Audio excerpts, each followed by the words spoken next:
বন্ধ হয়ে গেল ছাত্র রাজনীতি। ছাত্ররা রাজনীতি করতে পারবে না।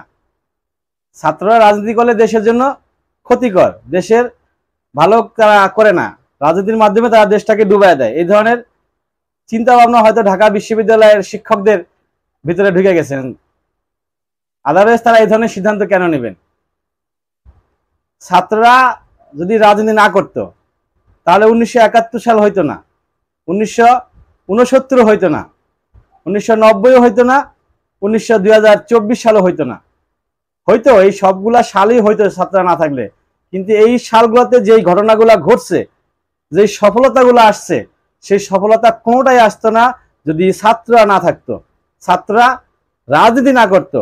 1952 সালের সেই ভাষা আন্দোলন থেকে শুরু করে আজ অব্দি 2024 সালের গণ অভ্যুত্থানে স্বৈরা শাসকের হটানোর যে যতগুলো কার্যক্রম, ম্যাক্সিমাম বড় বড় ধাপগুলোই ঘটাইছে কারা? ছাত্ররা। এখন ছাত্রদের আর দরকার নাই, দেশ স্বাধীন হয়ে গেছে, দেশ এখন সুষ্ঠুভাবে চলবে বলতে এখন আমরা চালাবো, আমরা ঢাকা ইউনিভার্সিটির শিক্ষকরা আমরা রাষ্ট্র চালাবো, আমরা দেশ চালাবো। এখন আর ছাত্রের কোনো প্রয়োজন নাই, ওদেরকে দরকার নাই। দরকার আছে কি? যদি দরকার থাকতো তাহলে তো আমরা এদেরকে বহিষ্কার করতাম না, এদেরকে বন্ধ করতাম না।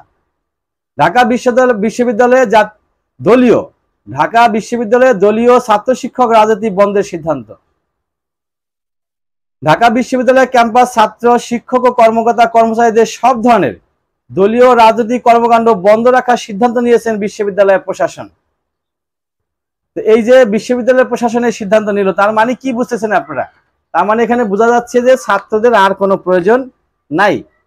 ওদের যখন প্রয়োজন ছিল ওদেরকে ডাকিয়ে নিয়ে আসছি, ওদেরকে রাজনীতি করাইছি, ওরা মারা গেছে, ওরা গুম হয়েছে, খুন হয়েছে, হত্যা হয়েছে, শেষ হয়ে গেছে, ওরা আমাদের জীবন দেশ দান করে গেছে, এখন ওদের আর প্রয়োজন নাই। 100% স্বার্থপরের কথাবার্তা এগুলো। আপনারা বলতে পারেন, আপনারা সিস্টেম চালু করতে পারেন, আপনারা আইন করতে পারেন যে ছাত্র রাজনীতি সংস্কার করা হোক, ছাত্র রাজনীতি এখানে যে ভুলগুলো আছে সেই ভুলগুলাকে কারেকশন করা হোক। আমরা দেখি বিভিন্ন সংগঠনে তারা ছাত্র না, বুড়া হয়ে গেছে, তারা দেখা গেছে যে সংসার করতেছে বহু বছর যাবত, বাপদাদা হয়ে গেছে, তারপর তারা ছাত্র দাবি করে এই কলেজের সভাপতি, ওই কলেজের বিপি, ওই কলেজের জিএস এভাবে আছে। এগুলো বন্ধ করেন। আপনারা শিবিরের দিকে দেখেন, শিবির, জামাত শিবির, ছাত্র শিবির, যেটা ছাত্র শিবিরের ভিতরে প্রত্যেকটাই ছাত্র, ওখানে ছাত্র নাই, অথচ ছাত্র শিবির এই ধরনের লোক খুঁজে পাওয়া যাবে না আমার মনে হয়। তো ওদেরকে অনুসরণ করে নিতে হয়, ওদেরকে অনুসরণ করলেই ছাত্র রাজনীতিটা অনেকটাই পরিবর্তন হয়ে যাবে। কারণ ছাত্ররা যখন রাজনীতি করবে, ছাত্ররাই যখন রাজনীতি করবে, তখন এখানে দুর্নীতি হবে না। যেহেতু ছাত্রদের মাধ্যমে আমরা বড় বড় ধাপগুলা পার করে আসছি, তার মানে ছাত্ররা যখন পলিটিক্স করবে তখন কোনো প্রবলেম হবে না। তো যেই প্রবলেমগুলো আছে আপনারা বলতে পারেন যে ওই প্রবলেমগুলো সলিউশন করতে হবে, ওই প্রবলেমগুলো কারেকশন করে তারপরে ছাত্ররা রাজনীতি করবে। একজন বুড়া মানুষ যে কিনা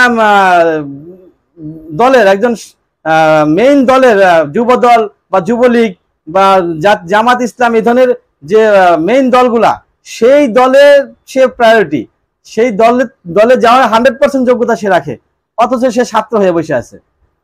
তার ছেলে মেয়ে খুঁজে দেখেন, তার ছেলে মেয়ে স্কুলে পড়ে, কলেজ ইউনিভার্সিটিতে পড়ে, অথচ সে ছাত্র। ওই ধরনের পলিটিক্স গুলাকে আপনারা বন্ধ করেন, ওরাই তো ডুবাবে।